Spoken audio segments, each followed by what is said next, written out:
Hello, everyone, and welcome. Thank you for joining us for today's webinar on mental health and the high cost of living. My name is Ed Mantler. I'm the Senior Vice President and Chief Program Officer with the Mental Health Commission of Canada. It's my great privilege to be mon privilège d'être votre animateur pour aujourd'hui. Avant de commencer, je voudrais reconnaître que la Commission de la santé mentale du Canada fonctionne surtout sur le territoire non cédé de la nation Algonquin-Anishinaabe, dont la présence ici date des temps immémoriaux. Le peuple algonquin a vécu sur ce territoire comme étant les défenseurs du bassin versant de la rivière d'Ottawa et ses tributaires. Et nous avons le privilège de profiter de leur longue histoire d'accueillir plusieurs nations sur ce magnifique territoire. Nous sommes ici pour parler aujourd'hui du coût élevé de la vie et de l'impact que cela a sur nous, alors que les prix pour les épiceries, le loyer et le logement continuent d'augmenter. Mais la pression sur notre sécurité financière et a un impact sur la santé mentale et le bien-être. La recherche de la santé mentale du Canada, avec un sondage national qui s'est fait en septembre 2023, a trouvé que plus de 1 sur 3 répondants avaient de la difficulté à se nourrir ou leur famille et sentaient des pressions financières qui ont un impact sur leur santé mentale. La pression amplifie aussi les inéquités existantes pour les communautés diverses et a un impact sur l'accès aux soins de santé mentale. Ces problèmes et plusieurs autres seront explorés par notre groupe fantastique de panélistes aujourd'hui, qui inclut Asifa Sarang, directrice exécutive de Across Boundaries, M. Alexander, co-président du Conseil des jeunes à la Commission de la santé mentale du Canada, Catherine Scott, chercheur principal au Centre canadien pour les alternatives de politique, et Mark Murray, qui est le co-gestionnaire et gestionnaire de la construction des ponts à l'Association de la santé mentale du Canada à Halifax-Dartmouth. D'abord, quelques consignes. La traduction simultanée est fournie en français durant tout le webinaire aujourd'hui. Pour écouter l'événement d'aujourd'hui dans la langue de votre choix, choisissez Interprétation au bas de votre écran et cliquez sur Langue. Nous allons parler des sujets potentiellement troublants. Alors, si vous sentez que vous avez besoin d'aide durant cet événement, vous allez voir que nous fournissons dans le clavardage en ce moment au soutien dans le clavardage et aussi notre collègue Sandra Gosling est là pour fournir de l'aide si vous en avez besoin. Si vous voulez rejoindre Sandra Gosling durant le webinaire ou suite au webinaire, vous pouvez les rejoindre par courriel à sgosling@mentalhealthcommission.ca et cette adresse va être placée dans le clavardage aussi. À la fin du panel, nous aurons du temps pour des questions interactives des participants, des membres de notre auditoire, et nous espérons entendre vos opinions, questions. Alors, soumettez vos questions dans l'onglet Q&A, questions-réponses, durant tout le webinaire. Avant de plonger dans le vif du sujet, j'aimerais vous présenter Katerina Kalenteridis. Désolé, je ne suis pas capable de prononcer son nom. Katerina, analyste de politique avec la Commission de la santé mentale du Canada. Katerina va présenter certains des résultats du document de politique de la Commission de la santé mentale qui va explorer le coût élevé de la vie et leurs impacts sur la santé mentale. Alors, je vous passe le micro, Katerina. Merci beaucoup. C'est un nom de famille difficile à prononcer. Ah, je m'excuse, je trébuche à chaque fois. Kalenteridis. Alors, c'est bien de voir que les gens se disent bonjour dans le clavardage. Merci d'avoir pris du temps pour venir à ce webinaire important. Je vais partager mon écran.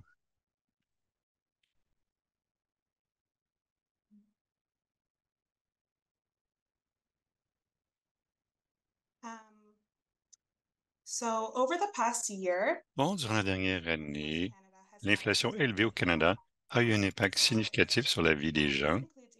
Ceci inclut les prix pour le carburant, aussi l'électricité, le pain, l'hypothèque et la nourriture. Les pressions financières sont un sujet de conversation continuelle alors que comme cette diapo le montre. Mais ceci cause aussi des considérations importantes pour les politiques. parce que les impacts sur la santé mentale sont très élevés. Durant les 10 prochaines minutes, je vais fournir un survol rapide des problèmes émergents, des recommandations de politique et ceci vient d'un document de politique qui va être publié lundi, le 20 novembre, sur la section du site web de CSMC qui parle des politiques. Alors, nous allons rajouter un hyperlien vers ce document dans le clavardage et tous nos documents politiques sont disponibles et ça va être publié lundi. Vous pourrez aller le voir lundi lorsque ça va être publié. Alors, la pandémie de COVID-19 a causé des situations précaires économiques et a exposé toutes sortes de gens à des problèmes financiers. Ça a détruit la capacité de gérer la capacité de la santé mentale et a été une source de stress qui ont mené à des impacts négatifs disproportionnés sur la santé mentale pour toute la population. Le problème critique, c'est que depuis la fin de l'urgence reliée à la pandémie, on voit que les systèmes de santé mentale partout au Canada continuent de rester à de rester utilisés à des mots plus élevés qu'avant la pandémie. En même temps, l'inflation a mené à l'insécurité financière et les réformes politiques sont retardées par tous les gouvernements en faveur d'une approche plus austère financièrement. Alors maintenant, bon, ça fait longtemps qu'on sait qu'il y a un lien entre les inégalités de revenus, les déterminants de la santé et le bien-être en général. On sait qu'avoir un faible revenu et de vivre dans la pauvreté, non seulement a un impact sur la vie, les conditions des gens, mais ceci a aussi un impact sur la santé mentale, les connexions sociales, l'autodétermination et la qualité de la vie. L'inflation élevée durant la dernière année a eu un impact significatif sur les sécurités financières pour plusieurs. Et les coûts de l'épicerie sont devenus un problème dans la grandeur du pays. Les statistiques de l'année dernière sont que 35% disaient que c'était difficile de nourrir convenablement leur famille ou eux-mêmes, et une personne sur quatre disait qu'il était incapable de payer des dépenses non prévues de 500 dollars. Le taux de l'inflation a aussi contribué à des écarts grandissants entre les salaires minimums et les salaires nécessaires pour vivre confortablement. Normalement, c'est 15,50 alors que le revenu nécessaire pour vivre confortablement, c'est 20 dollars. Et cette année, c'est 16,75 pour le salaire minimum, alors que le coût de la vie, c'est 26 dollars. Et en Nouvelle-Écosse, c'est 14,50 pour le salaire minimum, alors que le coût de vie, c'est 23,50. En même temps, l'utilisation des banques alimentaires a atteint des niveaux élevés sans précédent, dont 5,8 millions de Canadiens, incluant 1,4 million d'enfants, dans les 10 provinces vivaient dans l'insécurité alimentaire en 2021. Ce matin, je suis retourné chez nous, après il y a une banque alimentaire, et j'ai vu une immense filée de gens qui attendaient. Alors, la recherche autant des États-Unis que du Canada démontre que l'insécurité alimentaire, spécifiquement, augmente le risque de dépression et d'anxiété, bon, des troubles d'alimentation et des pensées suicidaires. Ça montre aussi que lorsqu'il y a des salaires minimums plus élevés, la sécurité financière augmente, il y a plus de stabilité des emplois et moins de pauvreté et moins de détresse mentale. Et on sait qu'il y a toutes sortes de moyens qui sont nécessaires pour compenser pour les inégalités financières et les effets associés sur la santé mentale. Ceci peut inclure la révélation des appuis aux revenus pour les mettre à jour avec l'inflation, explorer le revenu universel de base et ainsi de suite. Alors, le coût du logement et l'itinérance sont des choses qui ont aussi des impacts sur la santé mentale des Canadiens. Bon, plus de 200 000 foyers attendent un logement abordable. Durant cette dernière année, la plupart attendaient 2 ans et l'itinérance chronique a augmenté par 79% de 2020 à 2023.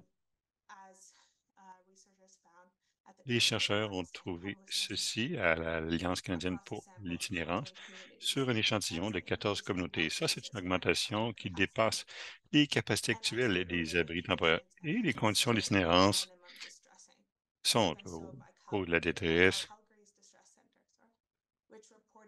Et le centre de Calgary recevait qu'il recevait 2500 appels de gens l'année dernière qui avaient besoin de logement. Et sur ces appels, 75% impliquaient des préoccupations reliées à la santé mentale. Et la santé mentale et les services sociaux, il y a un manque de coordination et des ressources limitées pour satisfaire les besoins complexes des gens qui vivent des défis de santé mentale et l'itinérance ou des logements précaires. Ceci n'a pas besoin d'être le cas, étant donné l'existence de solutions existantes comme Housing First, bon, avec des services de santé mentale intégrés, avec des services de logement, même si les gouvernements investissent pour augmenter l'accessibilité des logements abordables, il y a peu d'occasions d'investissement pour les programmes de logement appuyés pour les gens qui vivent avec des préoccupations de santé mentale. Une considération importante, c'est que pour certains, les maladies mentales graves peuvent avoir une plus forte incidence sur le quotidien pour une longue période et ça peut être une expérience invalidante. Selon Statistique Canada, bon, le sondage le plus récent de 2020, environ 20% de la population disait qu'il y avait une invalidité ou des invalidité reliées aux santé mentale qui étaient parmi les 4 types les plus fréquents. Les gens qui vivent avec les problèmes de santé et santé mentale ont plus de défis financiers, probablement qu'ils vont être aussi des soignants naturels, des aidants naturels, et avec le coût de la vie qui augmente, les besoins des gens avec des problèmes de santé mentale ont cru. En même temps, la plupart des provinces ont un grand écart entre l'aide sociale et la ligne de pauvreté. Ça peut être près de 15 000 par année, alors que les obstacles pour avoir accès à l'aide sociale et d'autres services demeurent très élevés. De façon emballante, en mois de juin 2023, le gouvernement a adopté le projet de loi C-22 pour établir un cadre légal pour la nouvelle prestation canadienne pour les personnes handicapées, le PCPH, qui pourrait régler les disparités pour les gens qui vivent avec des problèmes de santé mentale. Mais le gouvernement n'a pas encore donné de détails sur les critères d'admissibilité, le montant de cette prestation et comment ça va s'agencer avec les autres prestations canadiennes.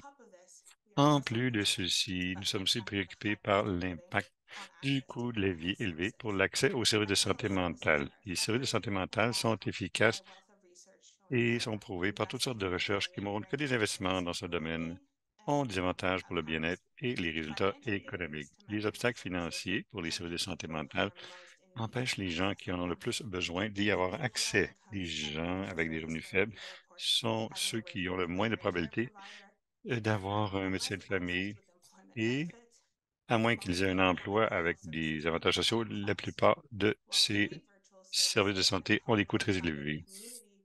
Même si les services basés sur la communauté et financés par le public sont abordables, ils ont des lignes d'attente plus longues et permettent peu de visites avec peu d'appui à long terme. Alors, gérer les attaques financiers pour les services de santé mentale, c'est important pour avoir une approche systémique globale.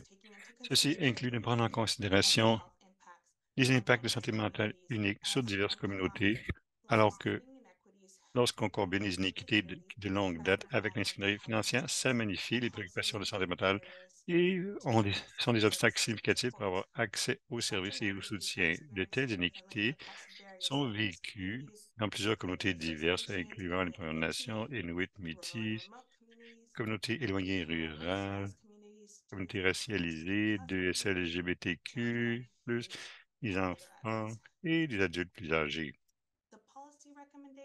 Les recommandations politiques reflètent toute une série de mesures politiques qui sont nécessaires pour gérer les impacts de la santé mentale causés par le coût élevé de la vie. Ça inclut bon, une participation des gens avec du vécu, considération pour les besoins des communautés diverses et l'obligation pour qu'il y ait plus de collecte de données, les décisions basées sur les éléments probants et les mesures d'imputabilité dans tous les niveaux de gouvernement. Alors, c'est tout pour moi. Ça, c'était mon 10 minutes. Aussi, je voulais souligner que nous avons une nouvelle ressource à partir d'aujourd'hui, une petite feuille, un tip sheet sur comment naviguer les services de santé mentale au Canada. Si vous avez des questions, sentez-vous bien libre de les mettre dans le clavardage ou dans l'anglais. questions-réponses. On va les recueillir et à la fin du panel, je vais être là pour répondre à vos questions. Merci. Merci beaucoup, Catherine, pour en partager beaucoup d'informations, d'excellents survols sur toutes ces politiques, incluant les recommandations politiques qui vont être publiées plus tôt la semaine prochaine. Alors, je vous encourage à aller sur le site web de la CSMC lorsque ça va être publié lundi. Alors, restez à l'écoute pour cela. Bon, on entend beaucoup à propos de comment le coût de la vie a un impact sur la santé mentale en tant qu'individu et en tant que communauté ici au Canada. On sait que ça contribue à l'insécurité financière qui augmente, à plus de pression sur, bon, coûts d'épicerie, le logement et les inégalités de revenus. Et toutes ces choses-là ont des impacts sur la santé mentale et le bien-être. On a aussi entendu à propos des façons dont les coûts élevés de la vie magnifient les inéquités existantes pour bon, les individus dans les communautés et que c'est plus difficile pour les gens d'avoir accès aux services et aux appuis. Alors, je suis bien intéressé d'entendre qu'est-ce que nos panélistes vont dire à ce sujet. Ils vont plonger dans ce dossier durant tout le webinaire, mais j'aimerais commencer en demandant à chacun de nos panélistes de nous dire qu'est-ce que vous observez vous-même, qu'est-ce que vous voyez pour le coût élevé de la vie et son impact sur la santé mentale dans vos communautés, vos services et les politiques que vous voyez en place. Voudrez-vous nous démarrer, M? Yeah, absolutely. Thank you. Oui, absolument, There's so merci. many different ways that Alors, il y a tant de façons impacts différentes par lesquelles negatively le coût the élevé de la vie a un impact health négatif sur la santé mentale des gens at partout some au levels pays. that Je are pense obvious que and others are maybe parfois more c'est indirect évident et parfois c'est un peu plus indirect, comme par the exemple cost of living, le coût élevé de la vie qui augmente. reduced Si income on n'a pas plus compensates de revenus pour significantly compenser, signifie que worse les gens ont moins d'argent à dépenser sur les soins de la santé mentale. C'est très direct, consequence. très clair comme Typically, conséquence. this is the case for many C'est déjà le people cas living pour in plusieurs definitely personnes privileged et c'est communities déjà un groupe with privilégié parce que tant de gens au access Canada to n'ont même pas accès affordable quality mental health aux care, and soins they don't feel like de that's qualité pour la santé an mentale option et anymore. ils pensent que c'est So, peut-être même pas une option pour eux. there's an ongoing Alors, housing crisis in many il y a urban une crise du communities, logement dans plusieurs families domaines du pays. desperately La needing Terre-Neuve, c'est housing, certainement pas une exception à and the cela. cost of living has really forced people out Et of their homes. Many ceci a forcé les families gens à quitter can't leur afford maison. Parfois, ils ne sont pas capables de payer le trying loyer. to take care C'est of your très mental health difficile while de you're s'occuper de la living santé in mentale a lorsque vous house vivez community. sans avoir So, cette stabilité, ne sachant pas où vous allez a vivre. big one here Et is un gros problème where are you ici, going to c'est de ne live pas and savoir how you're going to où take on care va of les your kids. manger ou comment on va s'occuper de ses enfants. This cost of living Alors, puts ce coût de la people in a vie situation where they're having to make élevé decisions about met les gens dans des how much situations money they're going difficiles to où ils spend, doivent décider où ils and dépensent leur sometimes argent. there's Et lorsque ça se significant produit, consequences that il y a have to des be gros made. sacrifices qui ont des conséquences I réelles. previously worked in Avant, j'ai food insecurity travaillé in dans Terre-Neuve, les domaines de la sécurité and alimentaire en I worked in Terre-Neuve, food qui ont des taux insecurity très élevés in d'insécurité about alimentaire au pays. 14.7% of 14,7 des foyers ont de la misère à and s'alimenter. I would hear Et from clients daily bon, who il y a des were clients qui me disaient tous les jours facing having to choose qu'ils devaient between choisir food entre le and logement medication, pour and chauffer leur a appartement, lot of people les were really médicaments having to et la decrease nourriture. their Et medication soit que les gens spending diminuaient leurs médicaments or pour eat manger, more, ou ils mangeaient, mais bon, skip out on their own meals so that the kids would be ils able to sautaient be des having repas a pour harder que les time enfants puissent manger. Ça, c'était toujours difficile à entendre. Bon, les parents qui ne mangeaient pas pour que leurs needs enfants puissent to manger. Et même des situations où les parents other ont members of the dû family aller envoyer leurs enfants vivre ailleurs avec un autre membre de la famille parce qu'ils ne peuvent pas se payer imagine how les difficult choses de it is base. for Alors, someone to imaginez rely comme on c'est their pénible pour la santé mentale de quelqu'un, leur the dignité consequences of not knowing et le fait de ne when things pas are going to get savoir quand better. et si les choses vont s'améliorer. From a logistics perspective, Alors, du point de vue people are having to logistique, work longer bon, les hours gens doivent travailler plus for longtemps those who are pour able to do that, who are able payer to tout. make Pour ceux qui sont capables, pour decisions les and gens qui sont dans ces situations-là, et plusieurs personnes take the ont first dû job to maybe prendre le deuxième ou le troisième establish emploi pour rejoindre les um, deux bouts, have ce less qui fait que funds to les gens ont moins de invest temps, in things that would actually moins, bolster moins their d'argent mental health, pour dépenser de physical l'argent as pour les well choses as qui vont améliorer leur santé mentale. Bon, l'exercice physique, passer du temps avec les amis, la access to famille, those mental health care aller appointments if they're à available, ces rendez-vous de santé mentale and s'ils ont réussi à en obtenir un. perhaps some things Et that aussi le loisir, des choses qui pourraient améliorer, support people's du mental moins health soutenir la santé mentale des gens as a part of that process. So not dans only ce do processus. Alors, non seulement est-ce que les gens ne se care, payent they also pas spend les soins de more santé mentale, mais ils dépensent more aussi money moins. when with Ils a passent plus de variety temps à of gagner leur different argent costs et of living. moins So it's a vicious d'argent. cycle that's pushing people C'est un far cercle more deeply vicieux into poverty and qui ultimately pousse les into gens encore plus dans la pauvreté et éventuellement dans une mauvaise santé mentale. Merci beaucoup. Et je te vois dire oui de la tête. Qu'est-ce que vous voyez pour ce qui est de l'impact sur la santé mentale et du coût élevé de la vie? Merci, Ed. Et oui, je disais oui de la tête parce que M disait tout ce que je voulais dire. Alors, pour donner un peu de contexte, moi, mon organisation, Across Boundaries, travaille uniquement avec des communautés racialisées. Ça fait 28 ans qu'on le fait et c'est notre mandat. Alors, notre CA et notre personnel vient aussi des communautés racialisées. Donc, mes commentaires aujourd'hui vont être basés sur ces aspects. Alors, si on regarde à part le fait que tous nos usagers sont racialisés, sur les 900 usagers que nous avons, la majorité ont des niveaux de scolarité de secondaire à l'université, ce qui est bien parce que, bon, ils peuvent avoir des carrières, des emplois, ainsi de suite. Mais néanmoins, la majorité de nos services, la source de revenus, c'est l'aide sociale. Et c'est pas un nouveau phénomène pour nous. On le voit encore et encore parce que c'est causé par le racisme anti-noir et d'autres formes de marginalisation. Alors, nos usagers ont toujours eu des problèmes de pauvreté. Ils ont des revenus fixes qui les gardent sous le seuil de la pauvreté. Mais ce qu'on voit maintenant, c'est que l'écart, comparativement à ce qu'ils avaient avant, c'est beaucoup plus grand. Ils ne peuvent pas rejoindre les deux bouts, ce qui cause l'anxiété, le stress, l'isolation, la dépression, encore plus maintenant qu'avant. Et à la dernière, à l'année dernière, au début de cette année, on pouvait revenir. Les gens étaient fatigués de Zoom et ils voulaient revenir en présentiel. Et on voulait commencer à revenir à nos anciens programmes. Mais alors que le temps avançait, je voyais que les choses n'avançaient pas comme elles auraient dû le faire. Les services, non seulement ne les usagers ne voulaient pas avoir des visites dans leur maison de la communauté. Alors ça, c'est un changement de 180 degrés. Alors ce qu'on trouve, c'est que nos usagers et notre personnel aussi, comme M l'a dit, le personnel qui non seulement a dû s'éloigner de la ville pour trouver plus d'abordabilité, possiblement, ou pour prendre des deuxièmes ou troisièmes emplois, que pour nos usagers, notre personnel, le bien-être, la santé mentale est secondaire comparativement au logement et la nourriture. Même si les impacts sur la santé mentale sont immenses, s'occuper de nous-mêmes en ce moment devient un luxe que peu de gens peuvent se payer, ce qui mène à une spirale descendante. Alors, ce sont les impacts directs, mais il y a aussi des impacts indirects dans ce climat. Bon, avec des histoires de logement, de carburant, que de plein de choses. On vit aussi dans un état d'anxiété. On attend presque que le deuxième soulier tombe.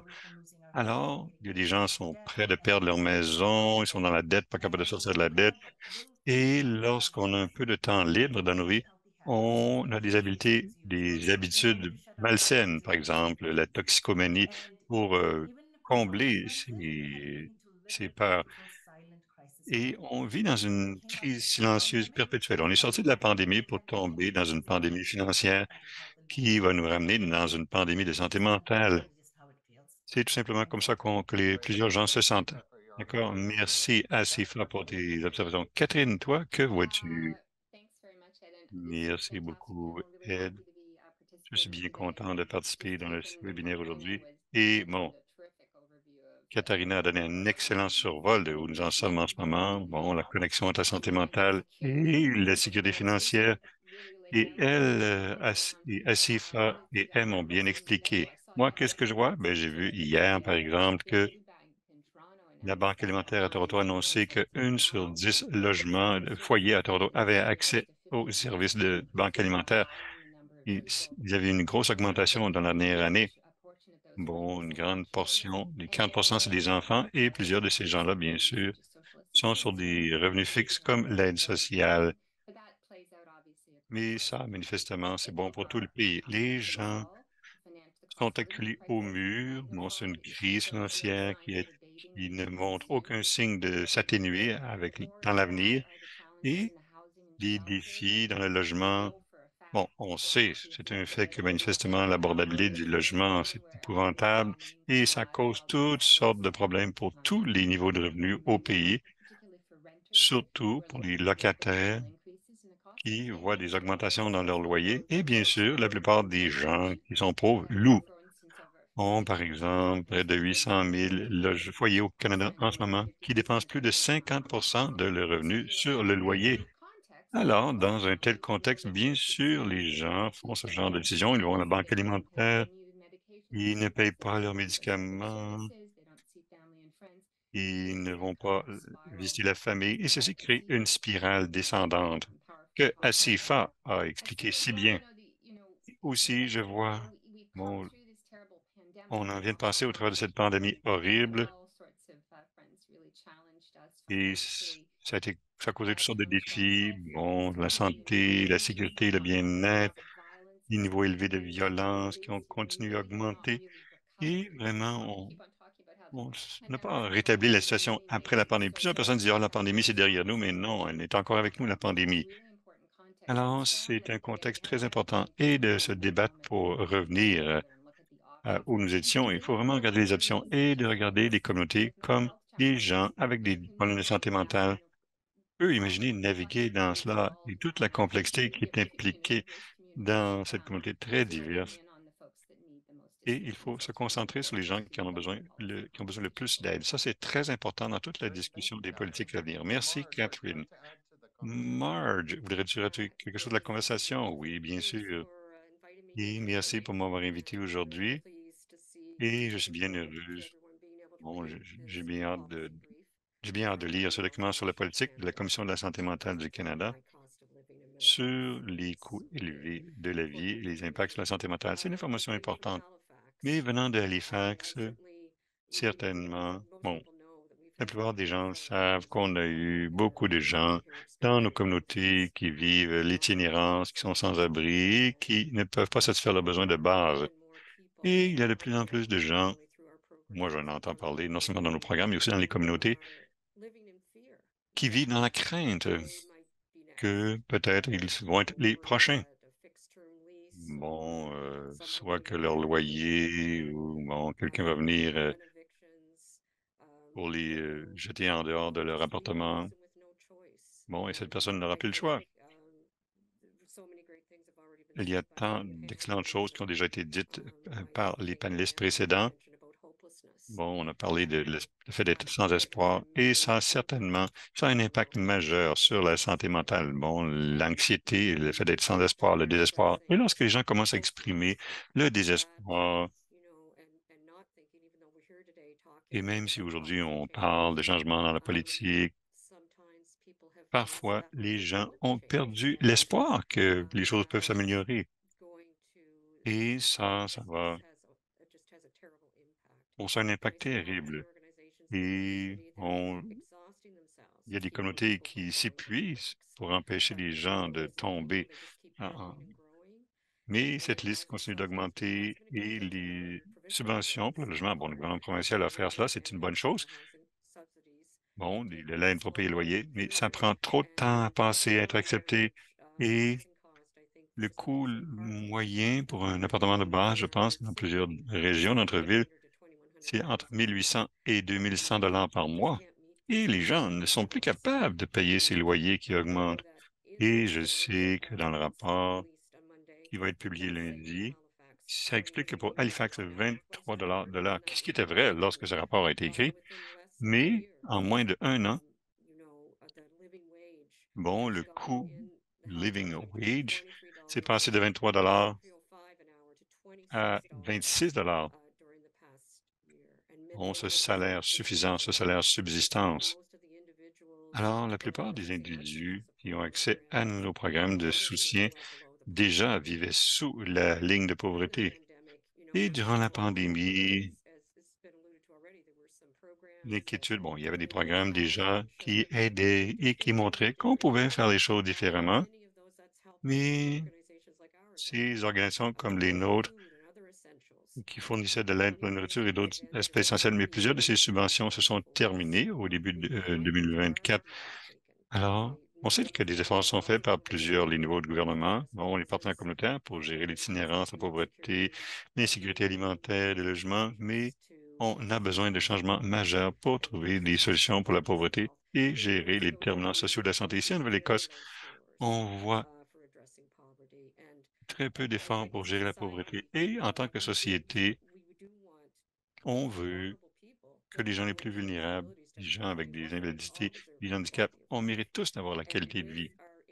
Et avec nos programmes de soutien aux revenus qui sont si bas sous la ligne de pauvreté, c'est cumulatif. Ça, c'est pas seulement un gouvernement. Il y a 30 ans de négligence de ne pas avoir investi dans le logement social.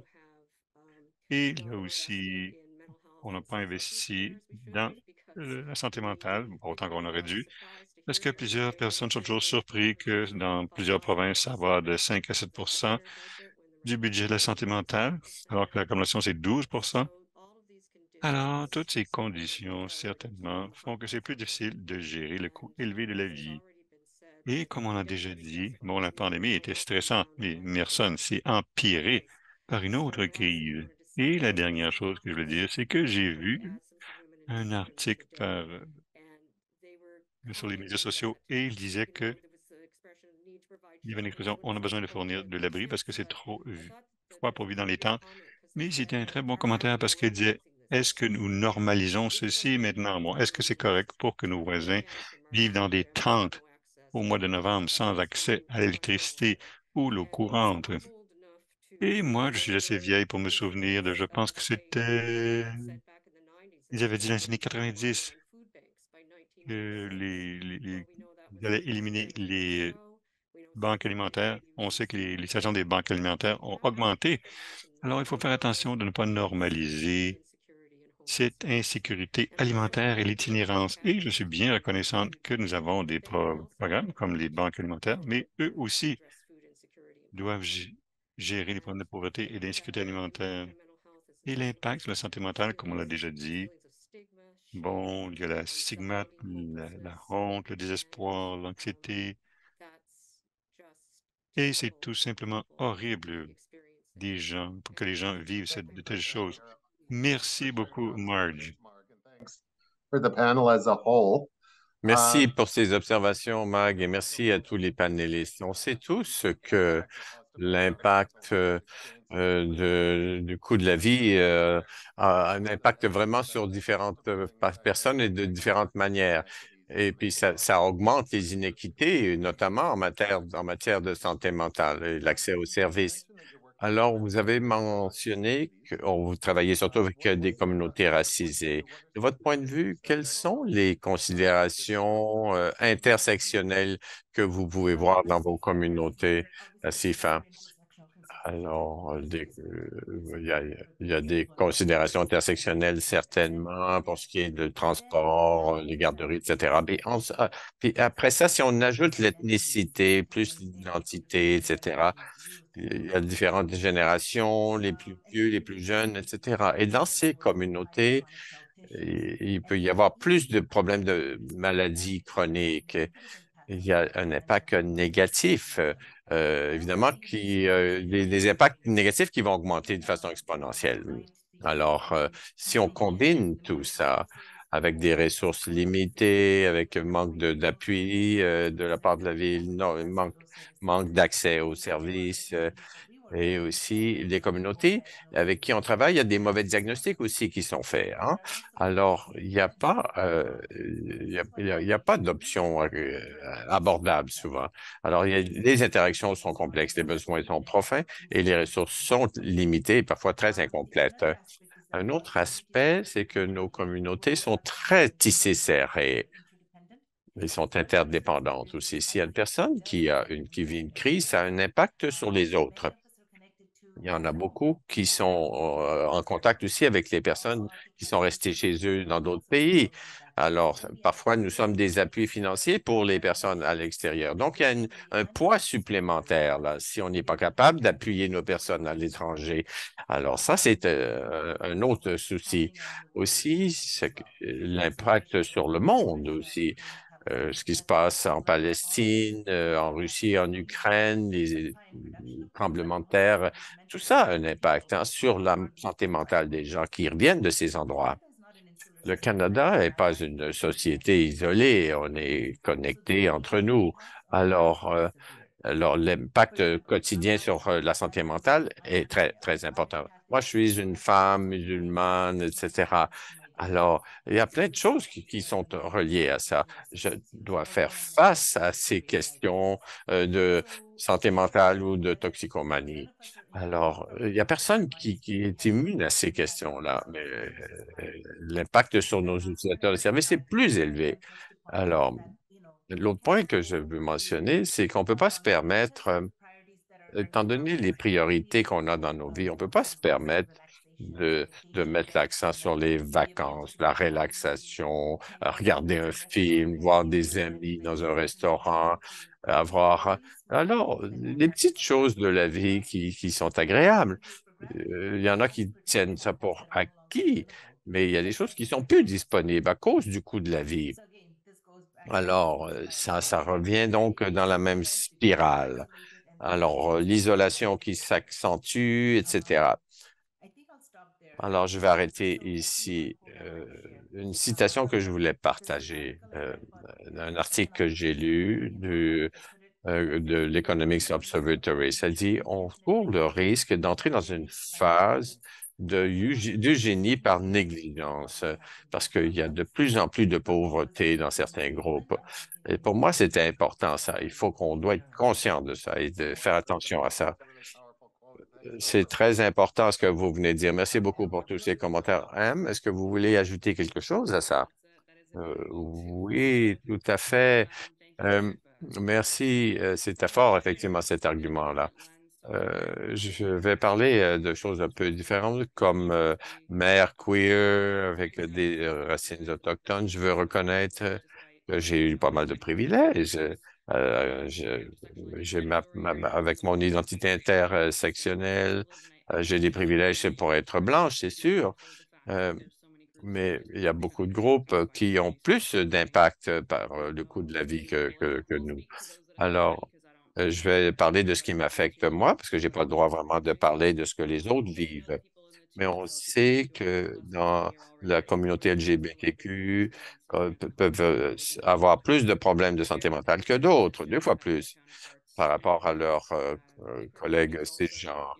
La communauté aussi, 2 fois plus de chances d'avoir des situations de dépression, de faire face à des défis, face au logement sécuritaire. Et donc, c'est sûr que ça affecte la santé mentale, tout ça. Comme jeune, on me dit que je suis encore jeune, c'est assez embêtant pour la nouvelle génération de penser à comment pouvoir acheter une maison. C'est pas dans les possibilités pour la plupart des jeunes, ça. Ils aspirent même pas à ça parce qu'ils pensent pas que ce soit possible. Alors ça fait toute une différence en matière de santé mentale parce qu'on parle là de stabilité à long terme et je me demande toujours qu'est-ce qu'on va faire maintenant? Quand on regarde le coût de la vie, la détention d'une maison, propriété, par rapport aux revenus, on a beaucoup de désavantages par rapport à nos parents ou nos grands-parents. Moi, je me considère très chanceuse d'avoir pu acheter une maison. Je sors de l'Ontario, je retourne à Terre-Neuve. Si j'étais resté en Ontario, j'aurais pas pu acheter une maison, ça c'est sûr. Et avant une vingtaine d'années probablement. Alors, c'est ce que je vois là, l'impact du coût de la vie, ça frappe beaucoup les gens en matière de santé mentale dans ma communauté, c'est sûr. Il y a beaucoup de jeunes, des gens de couleur, des personnes qui ont des problèmes de santé chroniques, des problèmes physiques. Alors, le système est souvent là. Il faudrait aider les gens qui ont déjà 1 ou 2 éléments d'intersectionnalité, les aider davantage. Euh, Parce que sinon, tous ces problèmes-là peuvent s'ajouter et l'impact va continuer à augmenter.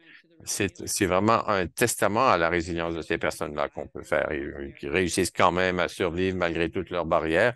Et je veux saluer les personnes qui font cette initiative. Ils ne devraient pas devoir faire ça. Approximativement 30 des personnes qui vivent au Canada qui ont des problèmes de logement sont autochtones.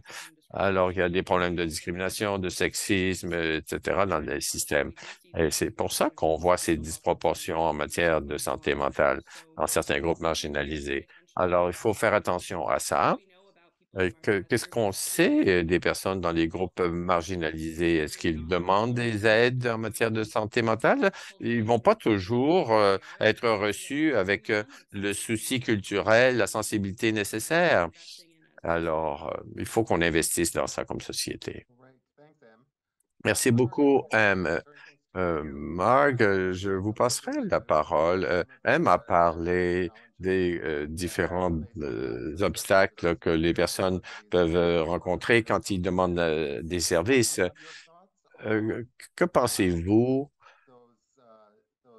de ces défis ou de ces obstacles quant aux accès aux services de santé mentale? Ça peut être augmenté par les problèmes de coût de la vie. Qu'est-ce qu'on peut faire pour améliorer ça? Ben, c'est sûr, il y a des choses de base qu'on peut peut-être faire, des choses qui interfèrent pour les gens qui veulent le transport, accès numérique, beaucoup de rendez-vous se prennent en ligne maintenant, il ne faut pas l'oublier. Et puis après, ben, obtenir l'accès à des soins dans le système public, mais ils se rendent compte que c'est tellement à court terme que ça ne règle pas grand-chose.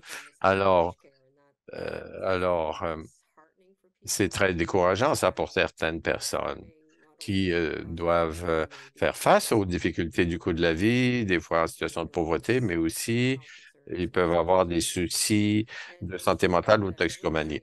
Alors, une chose qu'on voit, entre autres, il y a eu de nouveaux efforts, certainement, pour améliorer l'accès avec Central Intake et d'autres outils, mais la question de littératie en santé mentale, c'est pas toujours très bien compris. Et souvent dans le système, dans- on parle de stades légers, modérés et graves. Et il y a des personnes qui n'ont pas accès aux besoins dont ils ont besoin parce qu'ils ne sont pas considérés comme étant assez graves. Et là, ils vont chercher d'autres types d'appui virtuels, parfois même. Et puis, et là, parfois, ils se font dire que c'est pas assez léger pour faire face à des outils en ligne. Donc là, c'est un problème, là, hein. Ils sont un peu dans un limbo. Alors, il y a toutes sortes de demandes, en fait. Si on pense au coût de la vie, l'impact que ça a sur la santé mentale et l'augmentation dans la quantité de personnes qui cherchent des services en santé mentale, imaginons si on pouvait faire face à ça et faire face aux inéquités dans ce secteur-là et donner des services aux personnes qui en ont besoin au moment où ils en ont besoin. Alors, je pense qu'il faut détruire les silos entre la justice et les services. Il y a des gens qui reçoivent de bons services en santé mentale, mais d'autres, ils tombent entre les cracks parce que, il y a plus de personnes qui ont des problèmes de santé de ce type qui n'ont pas accès à un médecin de famille, par exemple. Euh, Ils sont vraiment tombés dans les cracks. Alors, il faut revoir un bon nombre de nos systèmes.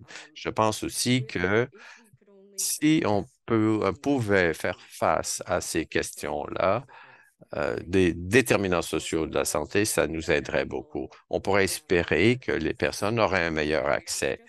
Et c'est mon opinion personnelle que, il y a quelque chose qui me frappe maintenant. Euh, euh, pour la santé mentale, il y aura quelque chose qui va arriver en mars. On pense que les personnes vont considérer ça, que le manque d'accès aux soins, vivre en pauvreté, ça va être vraiment difficile. Euh, on parle de ça beaucoup dans nos communautés et on parle de ça. On ne peut pas laisser ça arriver. Je veux partager certains points de l'Association canadienne de santé mentale. Le coût économique de la santé mentale pour les services sociaux et de santé en 2021, c'était calculé comme 80 milliards de dollars. Les Canadiens ont dépensé 900 dollars par année en psychologue, et c'est souvent payé de nos poches. Et il y a bien des gens qui nous appellent et qui nous disent ils se rendent compte que c'est un système à deux niveaux. Et pour augmenter l'accès pour les personnes qui sont en situation de pauvreté, qui n'ont pas accès à ces services-là, eh bien, il faut un système universel pour la santé mentale. C'est clair. Merci, Mark M. Qu'est-ce que vous pensez? euh, Comment vous pensez que le coût de la vie peut augmenter l'accès, rendre plus difficile l'accès aux services? Oui, c'est tout un défi. On parle de ce qu'on peut faire. On sait tous que trouver des solutions et mettre en place, c'est pas toujours évident. C'est toujours plus difficile, en tout cas, que d'identifier les problèmes. Alors, ça ne veut pas dire que c'est un effort futile, non. Et je pense que cette conversation est très importante. On doit avoir toujours cette conversation. Spécifiquement pour ceux qui ont des revenus limités, ce qui me vient à l'esprit surtout, je pense à des adultes plus âgés. J'ai mis l'accent là-dessus dans ma recherche. Je m'intéresse par exemple à la santé mentale en secteur gériatrique. Euh, Surtout pour les personnes qui n'ont pas la capacité d'augmenter leurs revenus, qu'on fasse, quelles que soient leurs circonstances, ils ne peuvent pas retourner au travail, par exemple. Et là, avec l'augmentation dans le coût de la vie en général, on voit ça. En Terre-Neuve, il y a beaucoup d'augmentation de la population. Il y a des besoins pour plus d'appui en matière de santé mentale. On le voit dans les taux de dépression, dans les banques alimentaires qui sont de plus en plus sollicitées. Et on voit ça dans des situations où des personnes plus âgées doivent aller vivre avec leurs enfants parce qu'ils ne peuvent pas vivre seuls, leurs revenus ne leur permettent pas. Alors, il y a des solutions à ça, c'est de garder nos travailleurs dans le secteur de la santé. On a besoin aussi d'une réforme dans le secteur de la santé et je pense qu'on doit continuer à avoir ces conversations. Et, et aussi, on voit des gens qui ont déjà de la difficulté à avoir des accès à la santé mentale. Ils font des sacrifices. euh, le coût de la vie, ça impacte tout le monde, hein, mais il y a peut-être des personnes parmi vous qui ont modifié un peu leurs achats à l'épicerie, mais c'est tout. Alors, vous voyez ce que je veux dire. Ah, les choses fonctionnent quand même. Mais les personnes avec revenus limités ou qui sont au seuil de la pauvreté, maintenant, ils reçoivent toutes ces pressions-là. Ils essaient simplement de survivre. Alors, à Toronto, je suis informé, il y a plein de gens en mode survie. Ils ne sont pas capables de faire face à leurs problèmes de santé mentale parce qu'ils essaient simplement de passer à travers la journée. Et on doit faire des changements de politique pour qu'ils sortent de cette crise-là, pour qu'ils puissent y arriver un peu mieux, pour voir si ces personnes peuvent sortir de cette situation de crise et de survie. Ça va nous faire sauver, économiser de l'argent en bout de course. C'est ça qu'il faut faire. Je pensais qu'on a du chemin à faire, mais j'espère qu'on va continuer à converser. Merci, mais vous avez parlé de changement matière de politique. Je veux voir, est-ce que, euh, Asifa, est-ce que vous voulez parler un peu de ces obstacles quant aux accès? Oui. Qu'est-ce qu'on peut faire pour les régler? Eh bien, les obstacles, euh, il y a plein de défis dans la société, hein, et dans nos communautés. En général, c'est surtout la question de la stigmatisation. Alors, surtout en matière de santé mentale. Une fois qu'on passe par-dessus cet obstacle-là, on peut mieux comprendre les expériences des différentes personnes selon leur culture et pour les aider à avoir accès à des services. C'est manque d'accès en matière de counseling. euh, il faut comprendre qu'il y a des différents facteurs qui peuvent créer des obstacles pour certaines communautés. Il y a d'autres options dans certaines communautés, mais ce n'est pas toujours disponible ou il y a des coûts supplémentaires pour ça, ce qui n'est pas possible pour tout le monde. Alors, pour ce qui est de faire face à ça, comme organisation, il faut regarder à la réponse immédiate qu'on peut apporter. En quelques jours, on avait, nous, engagé un cuisinier, puis on avait mis en place un programme alimentaire, parce que c'était très important pour tous ces gens qui étaient au seuil de la pauvreté. Alors, c'était une question de vie pour eux. Alors, l'an dernier, par exemple, on a donné pour 11 000 repas chauds. Pour bien des gens, c'était la seule source de nourriture. On a vu aussi dans la pandémie qu'un tiers de nos utilisateurs n'avaient pas de téléphone. Alors, euh, beaucoup d'organisations avec lesquelles on travaille disent, c'est bien, maintenant, il y a plus d'appui virtuel, mais il faut encore avoir un téléphone. Parce qu'un tiers des utilisateurs, encore une fois, n'ont pas de téléphone. Alors, comment on va appuyer ces personnes-là?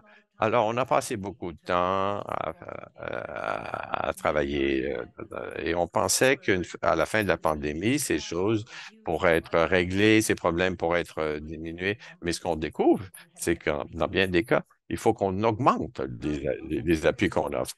On a regardé à des solutions à plus long terme aussi. demanderait plus de temps, plus d'investissement, plus de bonne volonté. Par exemple, Cross Boundaries, on travaillait avec le gouvernement canadien. On avait des programmes de recherche en 2013. Alors, de notre expérience personnelle, on a eu beaucoup de succès avec ça. On a pu recevoir une centaine d'utilisateurs de groupes racisés pour leur offrir des services. Et ce qu'on a remarqué, c'est qu'il y avait un bon taux de succès.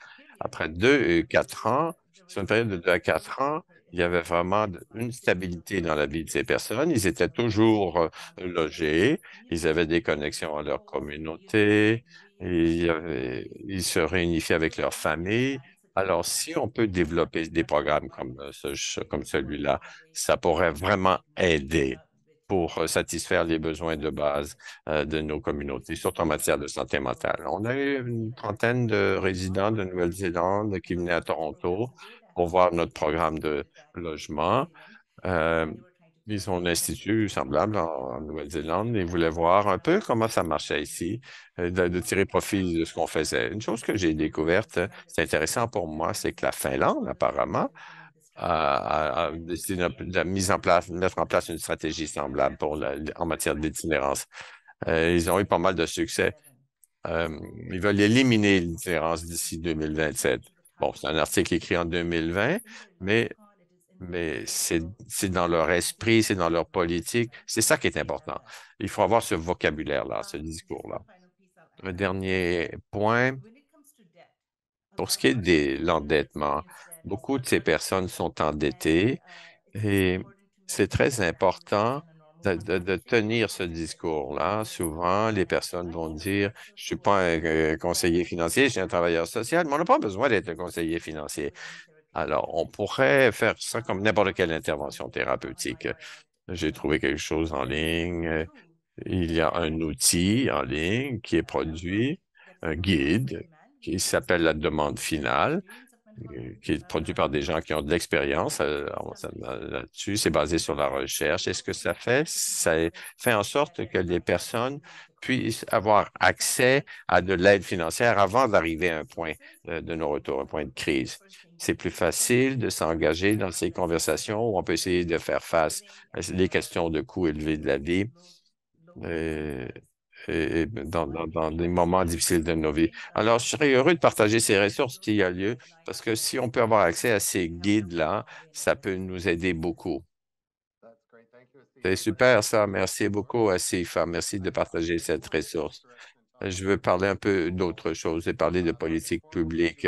Mais avant de faire ça, je vous rappelle qu'on va passer bientôt à une période de questions et une réponse plus ouverte. Alors, si vous avez des questions, utilisez le bouton de questions-réponses en bas de votre écran et nous aurons l'occasion de diriger les questions aux membres du panel ou à l'ensemble. Mais les politiques publiques, on sait que pendant la pandémie, on a vu des mesures particulières qui ont été mises en place pour atténuer l'impact de la pandémie sur la santé publique, mais aussi sur la santé financière des Canadiens, avec d'autres déterminants sociaux. Je me demande, Catherine, quel type d'occasion de politique que vous voyez dans le moment pour faire face aux impacts de la santé mentale du coût de la vie? Oui, les communautés sont beaucoup mobilisées pendant la pandémie. Euh, il y avait beaucoup de problèmes d'emploi pendant la pandémie, notamment. Il y avait des programmes. euh, notre système de protection sociale ne pouvait pas aider tout le monde, c'est sûr, pendant la pandémie. Alors, pendant une période très, très rapidement, en 6 semaines, on a mis en place des politiques, ce qui nous prend un an d'habitude. Et puis, la recherche qu'on a vue apparaît ça, c'est que ça a été un peu les taux de pauvreté allaient augmenter énormément. Ils ont augmenté un peu, mais on a réussi avec certaines politiques à diminuer certains accroissements. Alors, cette conversation est très intéressante, en fait, parce que c'est la question clé, que faire? Et ça me frappe toujours pour ce qui est de ce qu'on doit faire pour renforcer notre système de protection sociale. On a là toutes sortes de systèmes pour ce qui est du logement et autres. Par exemple, nous, c'est peu par rapport à certains pays européens, mais qu'est-ce qu'on fait dans le système de santé aussi? Il y a tellement de crises. La pandémie, la pandémie diminue, mais la crise de santé n'est pas diminuée beaucoup. Alors les salaires qui sont trop bas, etc. Alors, il faut renforcer les fondations de notre système de protection sociale. Et j'ai passé ma vie à réfléchir à ce que certaines communautés peuvent faire. Alors, il faut vraiment voir les besoins spécifiques des différentes communautés. Alors, il y a différentes choses. Je parle un peu rapidement parce qu'on n'a pas beaucoup de temps, là, mais des programmes de sécurité du revenu, les avantages sociaux du Canada, tout ça est en train d'être négocié et ça pourrait changer les choses pour les personnes avec des incapacités et des personnes qui ont des problèmes de santé mentale aussi. Alors, tout ça est en discussion. Je ne suis pas dans cette communauté, mais c'est une conversation profonde. Et il faut vraiment, si un groupe doit être mobilisé pour faire en sorte que la définition de l'incapacité est bel et bien adoptée, ben peut-être on pourrait parler aussi de santé mentale, parce que, comme vous le savez, l'appui qu'on a donné aux problèmes d'incapacité pendant la pandémie, ben, c'était faible. Alors, on a une définition jusqu'à maintenant qui est un peu étroite. Alors, beaucoup de gens qui ont été laissés à l'extérieur. Donc, il y a beaucoup de choses qui peuvent faire une différence. La définition d'incapacité, c'est très important. Alors, il faut la réforme de l'intelligence artificielle. Ce qui était, il y a beaucoup de gens qui jamais allaient avoir de qualification, de statut I. Et alors, ça, c'est toute une leçon. Je pense qu'on peut apprendre de ça. Deux autres choses très importantes. Notre stratégie nationale de logement a échoué, à mon avis.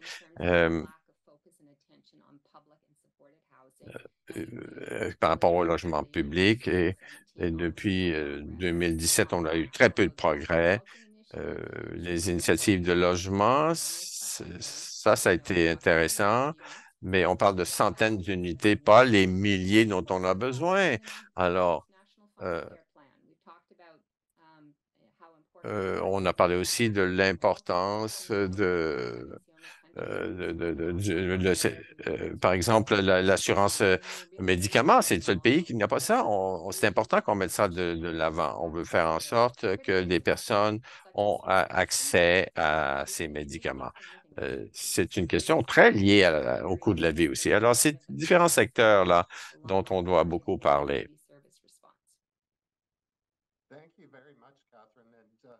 Merci beaucoup, Catherine Marg. Est-ce que vous aimeriez dire un mot à ce propos aussi? Oui, je vais essayer d'être bref parce qu'on n'a pas beaucoup de temps.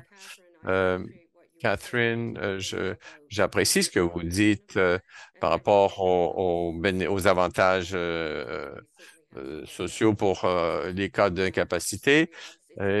C'est très encourageant. Certaines choses sont encourageantes.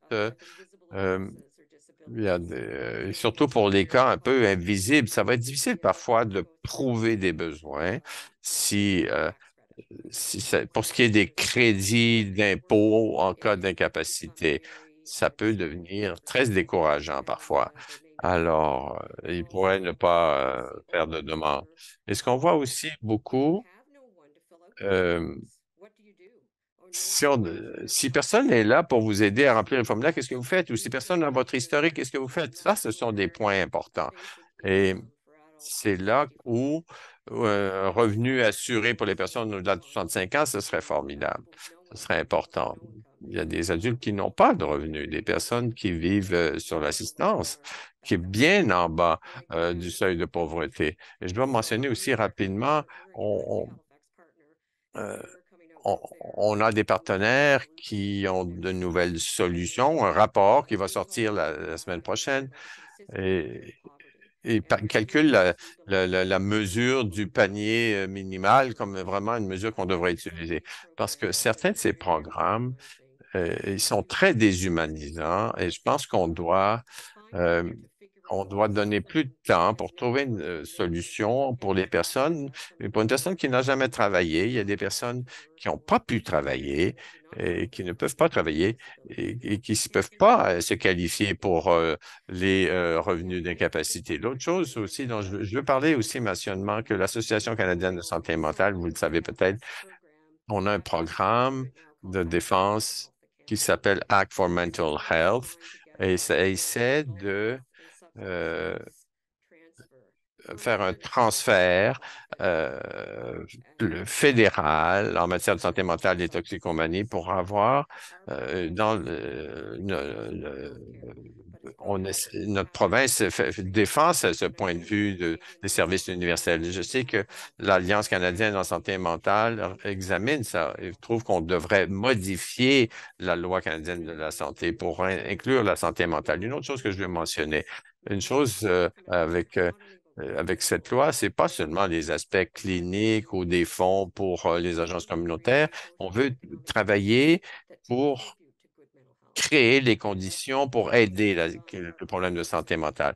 On fait partie, on fait partie de la fédération, alors on met ça, on veut appuyer toutes ces politiques, le logement, le revenu, tout ça, c'est relié à la santé mentale.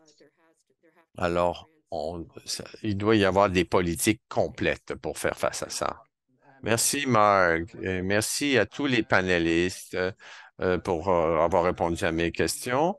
Mais nous avons aussi différentes questions qui viennent de la salle. Alors, je suis très heureux de pouvoir les lire.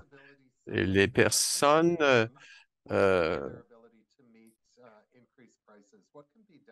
qu'est-ce qu'on peut faire pour régler ces problèmes-là?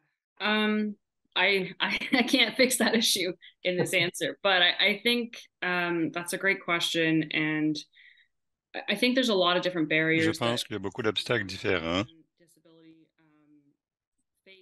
Les gens qui ont des problèmes d'invalidité comme moi-même, j'ai un membre de famille en Ontario qui a comme une liste d'attente de 10 ans pour entrer dans un logement abordable. Et un problème, parce qu'il y a des changements de politique, c'est manifestement le déplacement des gens, ce n'est pas le but, mais lorsque les gens ont des options, qui sont des endroits différents au pays, ils se mettent aussi à un point de désavantage en quittant parce qu'ils perdent le service qui était relié à cette province et ils doivent repasser dans toute la paperasse d'une autre province. Et c'est un gros changement politique. Bon, c'est une seconde personne avec moi, avec un membre de la famille qui autrement vivrait avec nous à ce stade-ci pour cette raison-là. Alors, c'est certainement un défi. Je pense que vraiment, c'est difficile de mettre le fardeau sur l'individu parce que les systèmes qui sont en place, bon, il y a toutes sortes de choses que les employeurs pourraient faire pour ce qui est d'améliorer leur paie, pour rencontrer un revenu suffisant. Et pour les gens qui sont en invalidité, d'obtenir de l'accès à tous les programmes possibles qui sont disponibles. C'est vraiment plein d'obstacles, c'est un parcours à obstacles. Et de faire du démarchage pour avoir des changements et de contacter les gens qui sont en position de faire des changements, c'est la meilleure solution que j'ai à offrir pour l'instant. Oui, merci pour cela, M. J'inviterai tout autre panéliste à commenter, si vous le voulez. Oh, désolé, Catherine, allez-y. On parlait des niveaux de prestations pour les gens sur les programmes d'invalidité au pays, manifestement. Et la Fondation de Métis fait un excellent travail à tous les années de publier quels sont les niveaux pour les différents programmes de sécurité de revenus et la composition et pour les autres obstacles que les gens vivent pour avoir accès à ces programmes. Et pas seulement ces programmes, mais aussi les services reliés à ces programmes, que ce soit un plan de médicaments ou les soins de santé ou des fonds pour les vêtements pour les enfants en hiver et toutes sortes de choses comme ça. Et c'est immoral. Bon, les niveaux sont si faibles. C'est tellement loin sous le seuil de la pauvreté et d'autres mesures de la pauvreté. On a vu certains mouvements, certainement pour les gens. Bon, ils font une grande distinction entre les gens avec des invalidés et les gens qui supposément sont capables de travailler et qui ont des prestations très faibles. Puis on voit que certaines provinces essaient d'améliorer les avantages sociaux. Le Québec a fait rentrer leur revenu garanti pour les gens avec des invalidités graves, mais il faut avoir une invalidité certifiée pour plus de 5 ans et demi pour être admissible à ce programme au Québec qui offre des prestations plus élevées. Alors, bon, c'est une solution politique. Manifestement, les gouvernements, historiquement, dans les provinces, ont ignoré cette communauté. Dans la plupart des cas, les niveaux de prestations ne respectent pas l'inflation, ne sont pas indexés automatiquement avec l'inflation. Alors ça, c'est une immense lacune, mais c'est mobilisant et les gens, ça soulève les préoccupations pour ces niveaux de prestations et clairement, dans le contexte d'aujourd'hui, bon, c'est inacceptable. Ces niveaux sont c'est la pauvreté et la misère noire. Merci de vos commentaires, Catherine. Une autre question de notre auditoire. Bon, Catherine, je vais te remettre sur la sellette de nouveau. Bon, la personne qui pose la question dit qu'ils ont donné avant et maintenant, ils ne peuvent plus payer leurs propres dépenses. Alors, ils ne peuvent plus donner de l'argent pour des organismes caritatifs. Et ils reconnaissent qu'ils ont besoin de l'argent, les organismes caritatifs, bon, pour les banques alimentaires et ces choses comme là. Mais qui peut payer cela? Bon, n- la classe moyenne a de la difficulté à rejoindre les deux bouts. Je ne peux pas me permettre de payer une autre taxe. Quelles sont les solutions? Oui, on l'entend souvent et certainement, plusieurs personnes vivent cela, pas seulement de devoir diminuer leurs dons caritatifs, mais quelque chose qu'on a vu, et moi je connais plusieurs personnes. Bon, les gens, peut-être dans le passé, faisaient du bénévolat dans des agences communautaires, mais parce que maintenant ils ont 2 emplois ou 3 emplois juste pour rejoindre les deux bouts, ils ne peuvent même plus faire du bénévolat. Et certainement, c'est pourquoi j'ai parlé le coût économique un peu plus tôt de la santé mentale dans notre pays. Je pense qu'il faut peut-être mieux se débrouiller pour ce qui est d'expliquer. Bon, il y a tant d'informations qui est disponible, de connaissances, mais on explique mal cela, et même les agences, les décideurs politiques, que si certaines de ces solutions qui sont proposées pouvaient être adoptées, on a des preuves que ceci pourrait diminuer certains coûts. Bon, peut-être que ça serait neutre même pour ce qui est des taxes. Et bon, je ne suis pas dans mon département ici, mais oui, ça prendrait plus de temps, mais je pense que si on regarde la Commission de la santé mentale du Canada, vous en avez parlé il y a bien longtemps lorsque vous avez écrit votre premier et la première stratégie de la santé mentale pour le Canada. C'était quoi en 2012? Oui, c'est ça. Ces choses-là avaient déjà été discutées. Et aussi, suite à ce commentaire, ça montre jusqu'à quel point les gens ont de la compassion. Il y a beaucoup de gens pleins de compassion dans ce pays.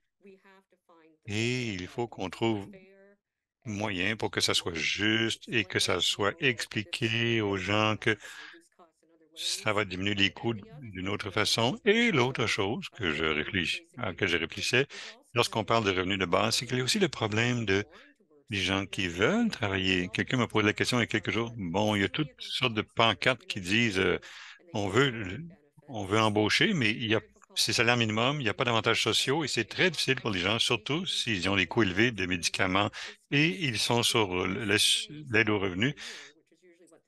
Généralement, il faut attendre 1 an. S'il y avait des façons de faire ce changement pour que les gens qui ne peuvent pas recevoir les avantages sociaux, ils pourraient payer des impôts parce qu'ils pourraient travailler. Mais moi, personnellement, je crois, et Catherine en sait plus que moi, parce que Elle a beaucoup d'expérience dans les analyses des politiques publiques. Il y a des éléments probants que les coûts éventuellement seraient diminués avec certains investissements. Je vais répondre rapidement. Nous n'allons pas régler le problème avec les dons caritatifs dans cette situation difficile. Bon, c'est vraiment important.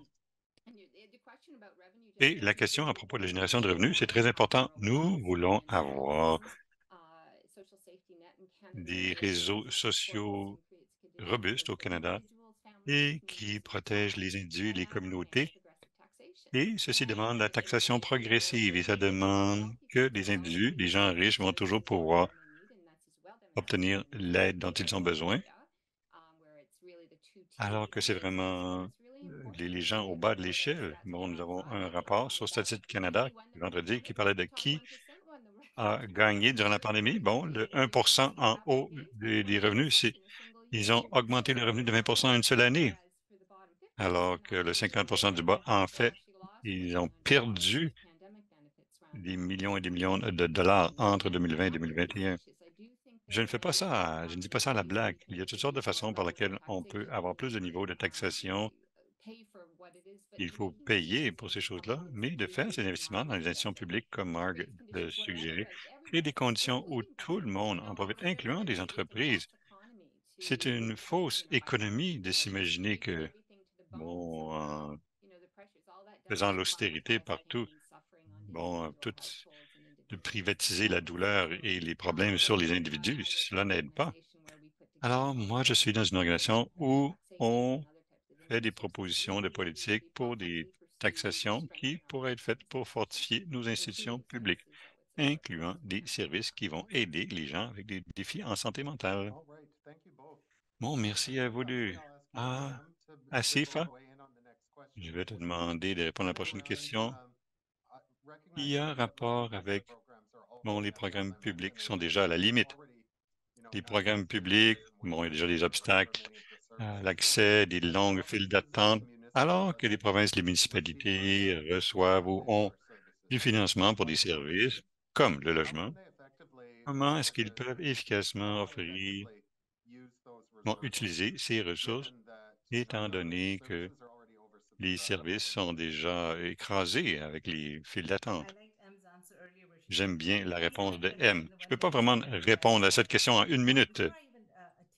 Mais avant de tenter de répondre à cela, je vais simplement rajouter, suite à la question précédente, que lorsqu'il y a des restrictions sur les gens qui reçoivent de l'aide pour savoir qu'est-ce qu'ils peuvent gagner, qu'est-ce qu'ils ne peuvent pas gagner, ceci a un impact sur la dignité des gens, surtout s'il y a un désir de travailler et on enlève cette dignité et ça rajoute à leurs problèmes de santé mentale. Il y a des gens qui veulent vraiment travailler et il y a une exigence pour les gens qui peuvent travailler. Néanmoins, on ne veut pas imposer cette telle restriction. Il faut qu'on regarde cela aussi. Pour ce qui est de la deuxième question et qu'est-ce qu'on peut faire, eh bien, je pense qu'il faut qu'on change notre mentalité pour savoir comment on finance, comment on subventionne. Il faut changer les modèles de subvention. On n'aura jamais de nouveaux argent dans le panier. Ça va toujours être la même quantité d'argent. Alors, il faut trouver des façons de partager cet argent plus équitablement dans tous les silos que nous avons, les différents secteurs que nous avons. Et je pense que donner de la souplesse aux organisations pour leur permettre d'être plus créatifs va nous permettre d'être plus souples et peut-être de faire plus avec ce que nous avons, parce qu'il y a déjà beaucoup d'attentes et de critères des agents de financement. Qu'est-ce que vous ne pouvez pas faire? Il ne peut pas utiliser cet argent-là pour faire ceci, cela. Il faut qu'il fasse des rapports de telle façon. Il faut avoir tel critère. Bon, toutes ces choses-là, je pense que si on pouvait assouplir ces exigences, on pourrait trouver des solutions créatives ensemble. Merci, Afifa. M, avais-tu quelque chose à dire à ce sujet? Oui, bien sûr, je n'ai rien de long à dire, mais peut-être deux grands points. On dit aux gens de se prioriser, de s'occuper d'eux-mêmes, mais on ne leur donne pas cette option. Alors, pour ce qui est de ces programmes, bon, c'est contre. Bon, tout le monde doit être plus productif dans la société, une grosse pression à ce sujet, mais les programmes ici arrivent, veulent aider, et selon moi, ça revient à l'idée de Est-ce que les agents de financement et les gens qui obtiennent des subventions pour faire ce genre de choses-là, est-ce que ces gens-là ont le vécu nécessaire dans ces groupes-là dès le départ pour aider dans les décisions? Parce que nous, ce dont on a besoin, bon, à Corner Brook, Terre-Neuve, ce dont on a besoin ici, ça va être différent des besoins à Toronto, en Ontario ou dans le Grand Nord. Et je pense que c'est la différence la plus grande qui pourrait être faite, c'est de s'assurer que lorsque ces fonds sont dépensés, que les décisions soient influencées par des gens qui ont du vécu. Est-ce qu'on donne un petit peu à tout le monde? Est-ce que le logement est en priorité pour cette personne? Bon, c'est trop complexe si on y prend avec une solution unitaire. J'encouragerais tout le monde qui est dans cette position-là. Moi, j'ai rêvé plusieurs programmes de financement pour des grosses organisations qui ont inclus des gens avec du véhicule pour s'assurer qu'ils aient ce droit. Alors ça serait une bonne première étape pour s'assurer que l'argent aille au bon endroit dans cette communauté. Pour que cette communauté ait un mot à dire, pour savoir comment l'argent est dépensé. Et aussi, il faut avoir la souplesse dans les financements de projets, ne pas être obligé de consacrer bon, ce 500 $ ci peut seulement être utilisé, par exemple, pour des stylos et du papier, plutôt que de s'adapter aux besoins de la communauté. Merci beaucoup pour cela. On a parlé beaucoup du logement et Housing First, c'est un modèle, mais il semble que c'est un sujet très intéressant pour des individus qui posent beaucoup de questions. Bon, je regarde plusieurs questions ici, j'amalgame plusieurs questions, mais il y a un membre de l'auditoire demande à CFA, Housing First a perdu de la vitesse. Est-ce que ce qui est Housing First, est-ce que ça ralentit pour une raison? Est-ce que c'est vrai que la vitesse, l'élan a été perdu? Oui, je pense que oui. Là, le projet lui-même, donc, il y a 4 ans, il y avait beaucoup d'attention des médias et on a eu beaucoup de recherches qui a suivi, qui était une bonne recherche positive et beaucoup de ressources et d'outils en sont ressortis. Mais maintenant, on n'entend plus parler. Et je pense qu'en principe, il y a un désir d'appuyer le modèle Housing First, alors que certains financements ont été déployés. Malheureusement, ça ne vient pas avec les suppléments pour le loyer. Et ça, c'est le plus grand facteur dans son échec parce que les suppléments pour le loyer, c'est le point clé pour ce qui est de fournir le modèle Housing First. Oui, je trouve qu'on a perdu ça de vue un peu. Euh, C'était très pertinent et ça existe dans d'autres endroits du monde. Et nous, il faut vraiment qu'on ramène ça chez nous parce que on a investi beaucoup d'argent sur des modèles basés sur des données probantes. Donc, il faudrait continuer dans ce sens. Merci, Asifa. Marg et M, quelles suggestions, stratégies pourriez-vous suggérer pour créer plus de capacité dans le système de santé mentale pour que les personnes avec des revenus faibles puissent avoir accès à des services de counseling en reconnaissant que dans beaucoup d'endroits, il y a des longues listes d'attente pour l'accès à ces programmes? Eh bien, je l'ai déjà mentionné que dans cette province, en Nouvelle-Écosse, il y a du travail qui est en train d'être fait. Mais le diable est dans les détails, évidemment, mais pour avoir des services de santé mentale universels, euh, il faut que ça se produise, vraiment. Euh, on a eu toutes les études pour savoir quel genre d'aide on a besoin d'avoir à quel endroit, à quel moment. Il faut le faire maintenant. Il faut faire face aussi à tous les aspects sociaux de la santé. Si on regarde ça, il y a tellement d'obstacles. Je sais parfois que il y a des personnes qui travaillent. Pour les personnes qui travaillent dans le gouvernement, dans le système de santé, ils peuvent pas parler de pénurie, mais parfois c'est ça que ça semble être, hein. Alors, je pense que tout le monde essaie de faire de son mieux, mais il va falloir consacrer plus de temps à des évaluations pour appuyer le counseling, mais ce n'est pas un concept où on fait un certain nombre de séances, puis là, on va dire, OK, c'est bon. C'est pas comme ça que ça marche. Il faut Alors, ça prend quelqu'un qui est disponible, qu'on peut appeler quand on en a besoin. Et quand je dis qu'il faut détruire les silos, bon, en tout cas, ici, par exemple, en Nouvelle-Écosse, les services sociaux d'un bord puis les services de santé de l'autre. On ne peut pas aller dans une clinique ambulatoire, par exemple. Si vous ne connaissez pas, et vous avez un papier pour déduction fiscale pour incapacité, ils ne savent pas quoi faire nécessairement avec ça.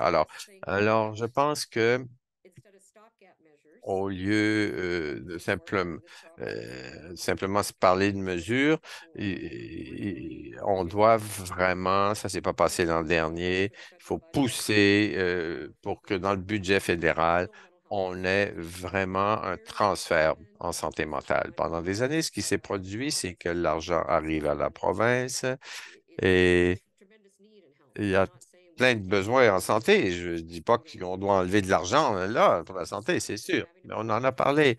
On doit avoir un transfert juste pour la santé mentale. Les gens sentent qu'ils ne peuvent rien faire. On a besoin d'une volonté politique. Merci, Marc.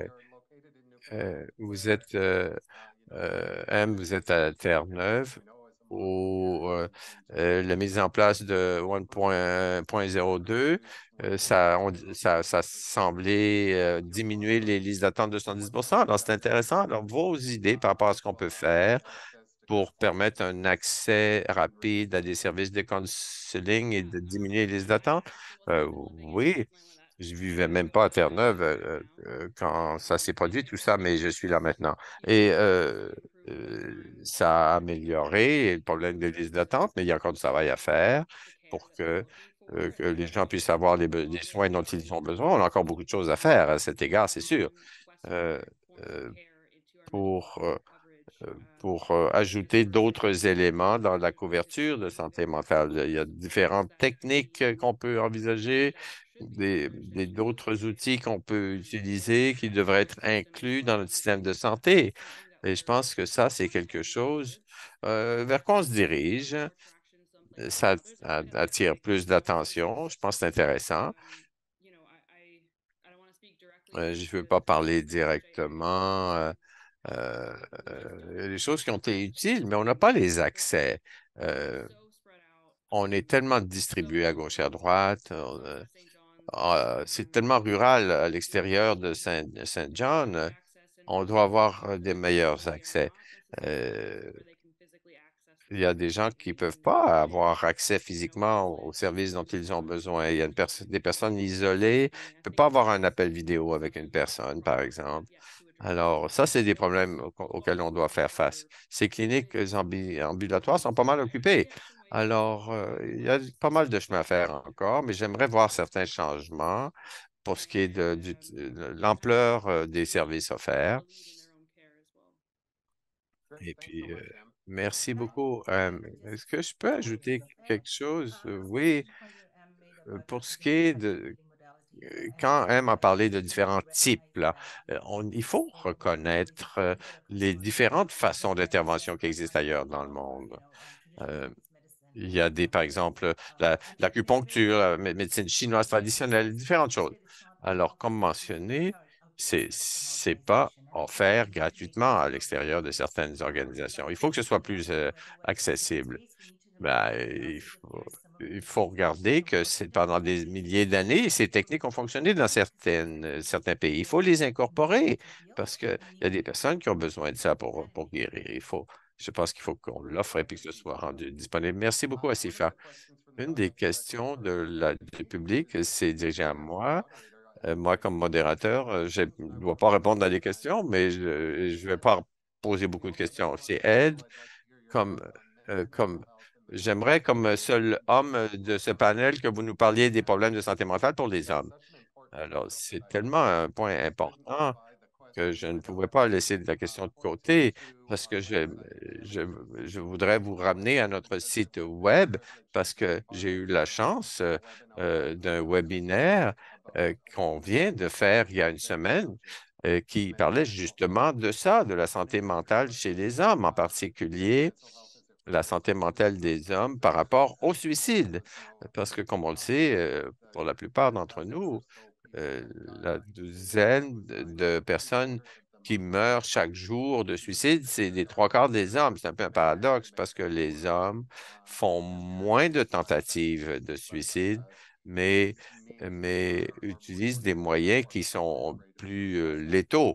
Et en même temps, les hommes ne peuvent pas avoir accès à des services ou recevoir des services au même taux que les Canadiens en général. Il y a différentes raisons pour ça. Euh, Surtout les hommes d'âge mûr. Ils ont un peu cette attitude de stoïcisme, je ne devrais pas m'occuper de moi, je ne vais pas parler de choses qui concernent ma petite sensibilité, je ne devrais pas demander de l'aide. Alors, et en même temps, beaucoup d'hommes vivent des périodes de dépression, par exemple. Alors, il est possible qu'ils contactent des médecins et voir que leur dépression n'est pas reconnue. Euh, Par exemple, toxicomanie, il y a d'autres choses qui ne sont pas examinées et qui empêchent des fois le diagnostic. Alors, il y a des hommes qui finissent par mourir à cause de ça. C'est pas relié au suicide. Donc, je vous encourage à aller regarder ce webinaire. Ça explique, ça offre certaines solutions pour, euh, pour réunir des hommes les uns avec les autres, pour qu'ils travaillent coude à coude, pour stimuler des conversations entre pairs. Et les programmes, ça propose des programmes. Alors, merci pour cette question. Et merci de m'avoir donné l'occasion de parler de ce webinaire que nous venons tout juste d'avoir et qui est maintenant sur notre site web. ASIFA, basé sur votre expérience pour les personnes qui cherchent un refuge, pour ce qui est des politiques en matière de refuge, qu'est-ce qu'on peut faire pour atténuer l'isolation, le chômage, les problèmes de logement et de santé mentale? Ah, mon Dieu, oui, c'est beaucoup de choses. C'est une grosse question, énorme question, bien sûr.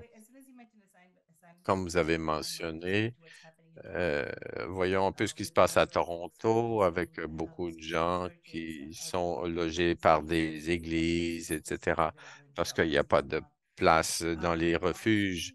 Honnêtement, je ne sais pas quoi dire. C'est vraiment difficile. C'est tellement interrelié avec plein d'autres choses, mais il y a beaucoup de personnes très sages sur ce panel, mais peut-être qu'il y a d'autres gens qui sauraient répondre. Merci, Asifa. C'est une question vraiment difficile. On a pas mal fini notre temps. Alors, peut-être que chaque membre du panel voudrait utiliser une minute pour donner son avis. Pour ce qui est des actions qu'on devrait faire au niveau des politiques ou individuelles pour aider à faire face à l'impact du coût de la vie sur la santé mentale. En une minute, quelles seraient vos priorités? Je vais commencer par Catherine.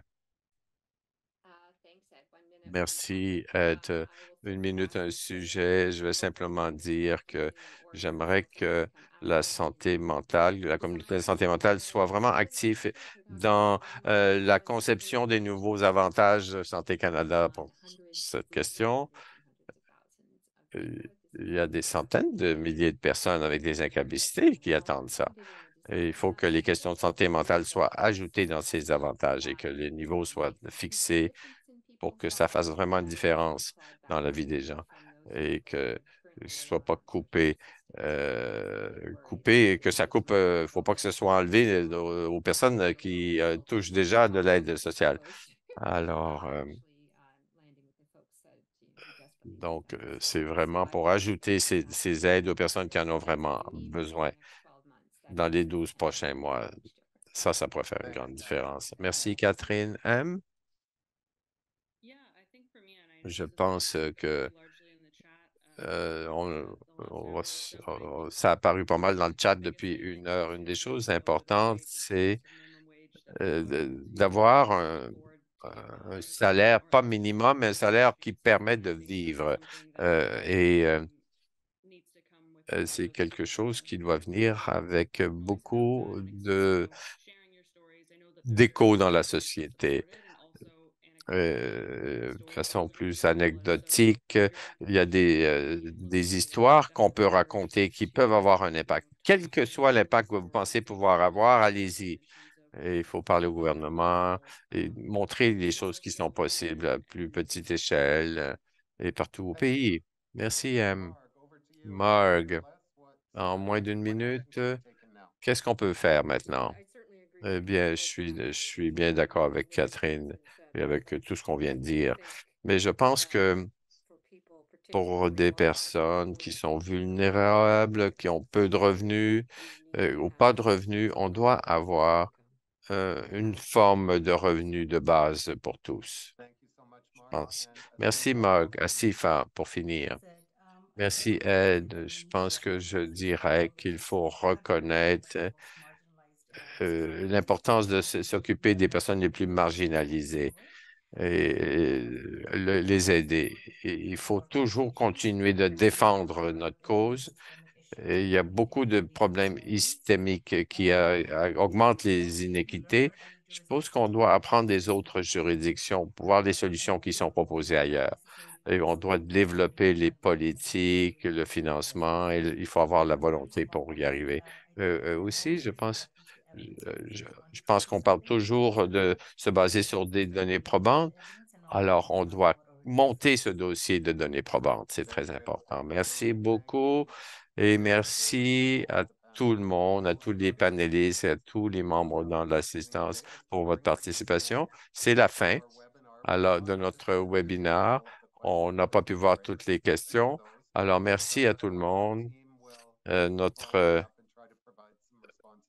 On va essayer de donner des réponses individuellement. L'équipe va aussi vous partager une étude. Euh, alors, on apprécierait beaucoup si vous pouvez remplir cela sur votre expérience aujourd'hui.